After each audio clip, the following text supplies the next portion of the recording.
Bonjour à tous, je suis Julien, je suis avec Sarah. Aujourd'hui, nous allons vous présenter notre devoir sur la supply chain, les plans merchandising ainsi que les scripts téléphoniques. Tout est OK, Sarah? Tout est OK. Donc, nous allons commencer par le script téléphonique. Donc, pour prendre un rendez-vous avec un client qui est le Auchan de Montpellier, nous avons préparé un script. Donc, nous sommes une entreprise qui commercialise des yaourts bio. Et sur ce script-là, on essaye de capter le client pour obtenir un rendez-vous à la fin. Donc je vous le présente comme ça. De toute façon, on vous enverra toutes les pièces en pièces jointes. Donc c'est un script qu'on a créé ensemble qui part d'une raison d'appel pour un objectif d'obtention de rendez-vous. Donc pour cela, dans ce script, on va commencer de façon classique en disant bonjour, je me présente, je suis le responsable de secteur de l'entreprise qui commercialise des yaourts bio. Je suis bien chez mon client à Auchan Montpellier. Donc de là, le client va répondre que oui, c'est bien lui. Et là, on va commencer déjà à présenter un petit peu notre objectif de l'appel. Donc en lui disant qu'on commercialise des produits bio, on va lui demander s'il connaît un petit peu. Donc s'il connaît, on lui en demande un peu plus sur ce qu'il connaît de nous. S'il ne connaît pas, eh ben, on va essayer déjà de commencer à lui expliquer ce que l'entreprise fait. Donc de là, suivant s'il répond oui ou s'il répond non, on va adapter les arguments pour atteindre notre objectif qui est d'obtenir un rendez-vous. Donc je vous prends un exemple. Si la personne va répondre oui, je connais votre entreprise, je sais un petit peu ce que vous faites, donc nous, on va directement lui proposer une prise de rendez-vous, donc pour lui présenter davantage la gamme qu'on propose, et ainsi à terme pouvoir vendre nos produits auprès de l'enseigne. S'il nous dit non, là on va passer sur une première phase dite de négociation, où on va lui présenter la gamme. On va essayer de l'intéresser pour qu'il nous octroie un rendez-vous. Et dans tous les cas, on fait en sorte, suivant ses réponses, d'obtenir un oui à la fin. C'est bien résumé, ça? C'est bien résumé. Allez, impeccable. Donc, pour essayer d'avoir un rendez-vous de manière efficace, on a créé un formulaire qu'on va remplir à chaque appel qu'on va passer à nos clients. Donc, on vous l'enverra également en pièce jointe. Je vais essayer de vous le résumer rapidement. Donc, c'est une fiche d'appel téléphonique où on va marquer la date et l'heure d'appel et également l'identification de notre client, donc en mettant l'entreprise, le nom du contact. Nous, les informations nécessaires qu'on a à notre disposition pour pouvoir le contacter et connaître ses motivations. Et en dernière colonne, on va donner les objectifs de l'appel.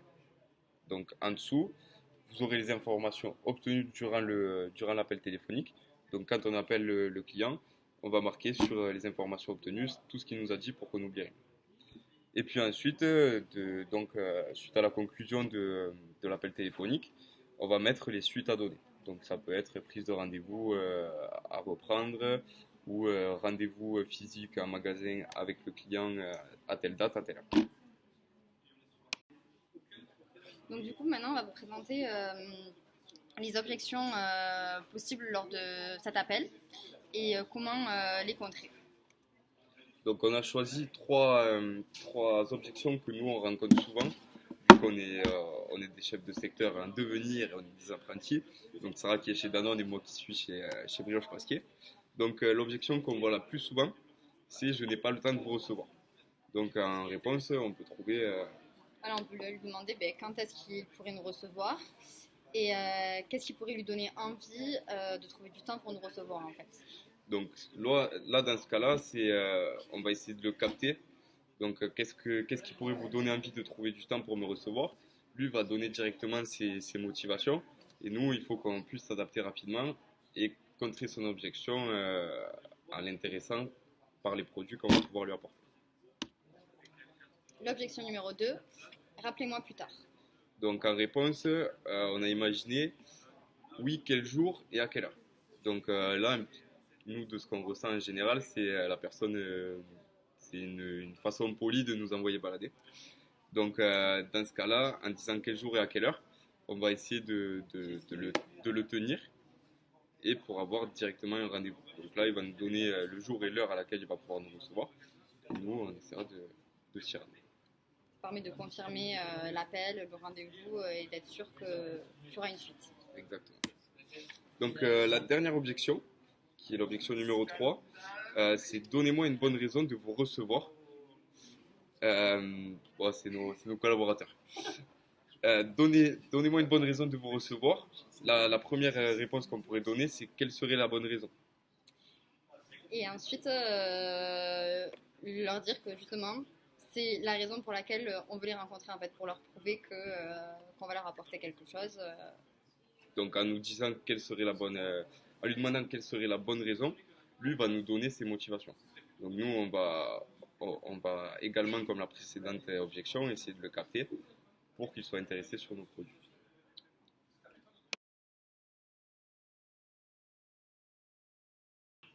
Alors maintenant, on va passer au plan merchandising.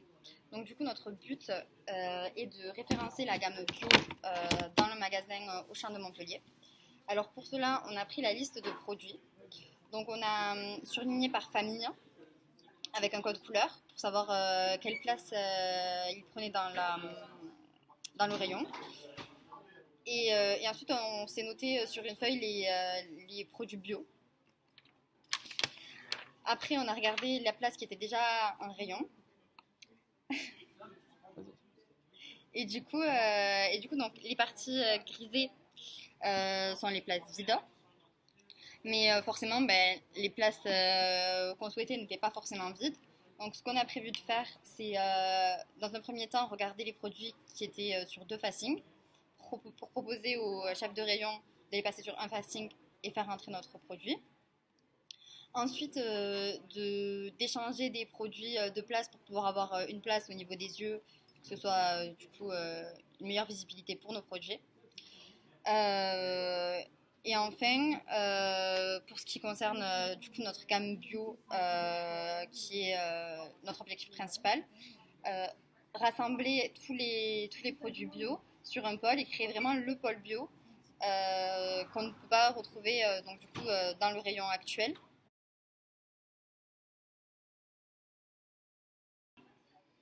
Donc maintenant, on va passer à la dernière partie qui est une des plus importantes, donc qui est comment éviter la rupture de produits en linéaire chez nos clients. Donc ici par exemple dans un Auchan comme à Montpellier. Donc on a choisi de prendre 2 axes, le côté fournisseur que je vais faire et le côté distributeur que Sarah va faire. Donc pour nous en tant que commerciaux, on a imaginé plusieurs solutions qui sont déjà en place dans nos différentes entreprises, donc comme mettre en rayon. Euh, on entend par là en fait que, imaginons une après-midi par semaine, le commercial va dédier ses visites à aller mettre en rayon dans les linéaires, là où il y a des ruptures de ces produits. Donc évite la rupture et en plus, nous, ça nous permet de garder un œil sur les ruptures qui sont régulières et récurrentes. Et en plus de mettre en rayon, on peut dire à nos différents clients, attention, ce produit-là est souvent en rupture, donc il le surveille.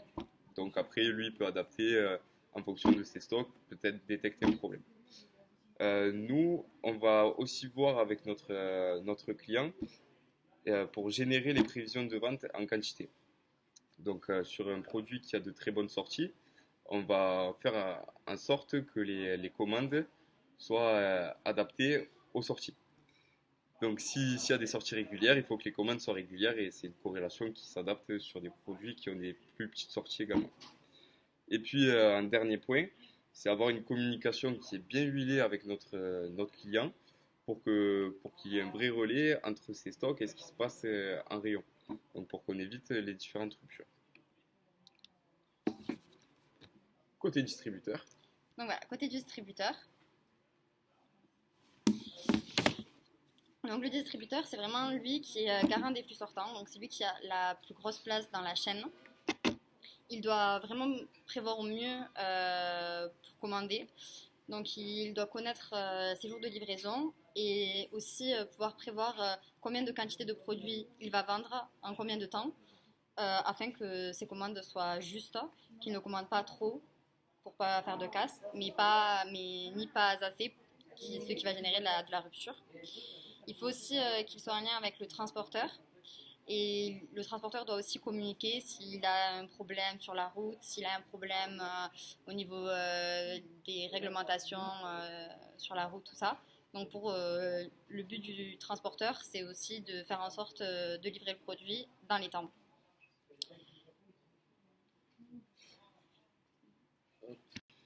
Nous vous remercions d'avoir écouté cette vidéo. On va vous envoyer les différentes pièces jointes pour que vous ayez un visuel et voir exactement les idées qu'on a voulu placer. Et voilà. Ben, merci beaucoup. Au Merci. revoir.